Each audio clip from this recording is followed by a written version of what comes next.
if you have ADHD and autism, chances are you are at high risk of being a hoarder of tools, equipment, and supplies for all the various projects you have started but never finished. It becomes the mountain of I'm going to someday finish those projects pile.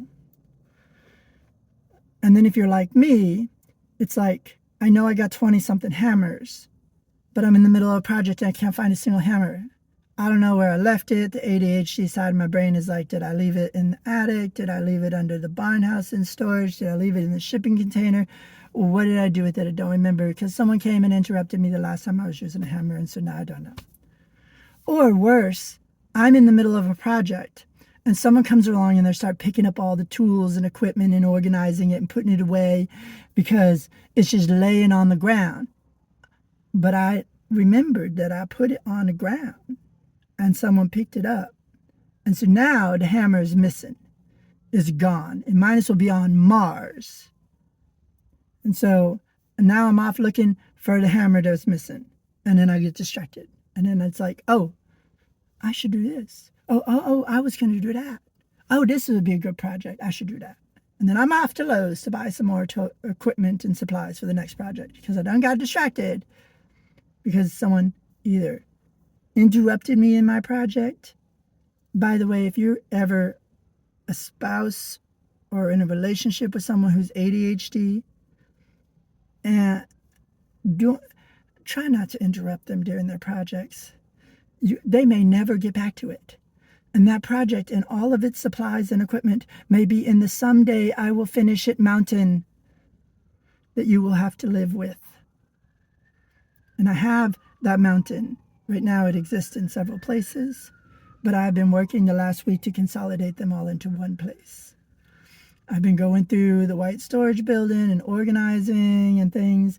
And right after the Scorched Fur Festival, we put a lot of things and organized it into the shipping container. And so I'm trying to put it all in one place. By the way, if you have autism and ADHD, you will thrive with having everything organized. And you'll want to have everything organized. But the ADHD side, you get distracted, you can't do it. And so if you can manage to keep everything in one place that is like all tools in one place, all supplies in another place, instead of in various places, you're less likely to be like me, because I'll be off to the store to buy another hammer, more sockets, because I can't find what I have. And because I can't find it, I buy it again. And then it adds to the mountain of tools and equipment and supplies that I have. And then it makes it harder to find what I need because the ADHD side does not let me organize it.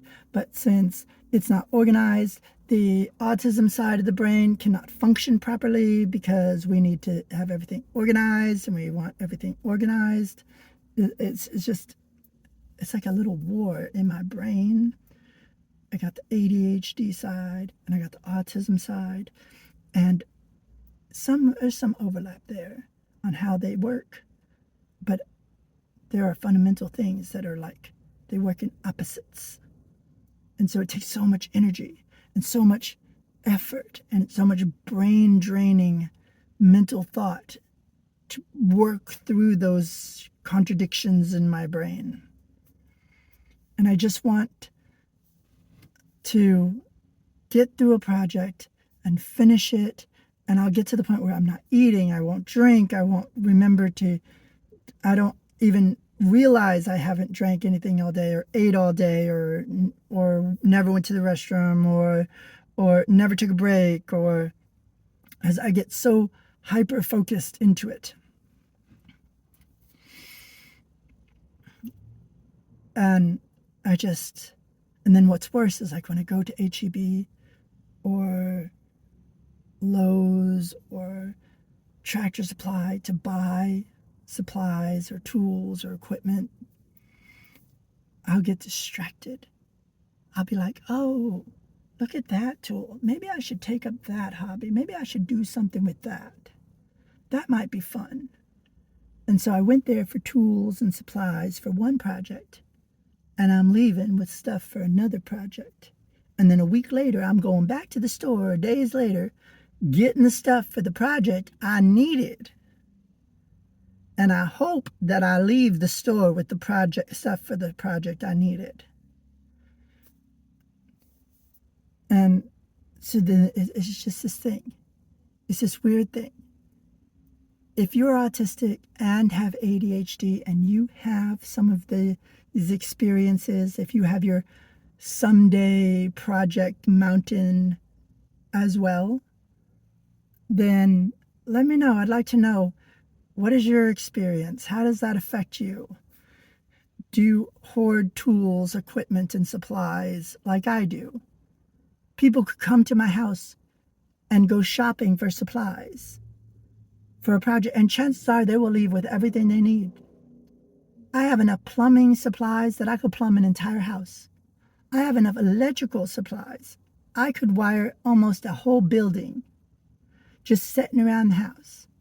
I got stacks of lumber from leftover projects or projects I never finished or went and bought stuff.